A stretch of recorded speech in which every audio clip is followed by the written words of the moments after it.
आज पहाटे साधारणपणे 1:10 सुमारामध्ये स्थानिक गुन्हे शाखेचं पथक आहे, पोलीस निरीक्षक पंकज जाधव साहेब आणि त्यांच्या टीमला एक माहिती मिळाली की कडवंची शिवारामध्ये एक गाडी काहीतरी अवैध वस्तूंची वाहतूक करण्याकरता येणार आहे.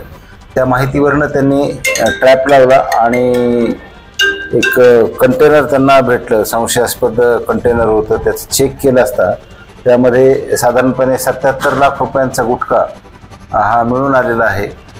77 लाखांचा गुटखा प्लस 25 लाखाचं कंटेनर असा सुमारे 1 कोटी रुपयांचा मुद्देमाल जप्त केलेला आहे.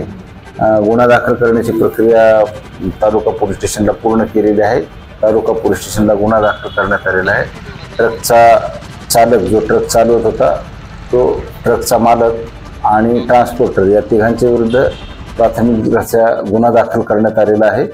पुढील अधिक तपास करून याच्या मुळापर्यंत जाण्याचा प्रयत्न आहे.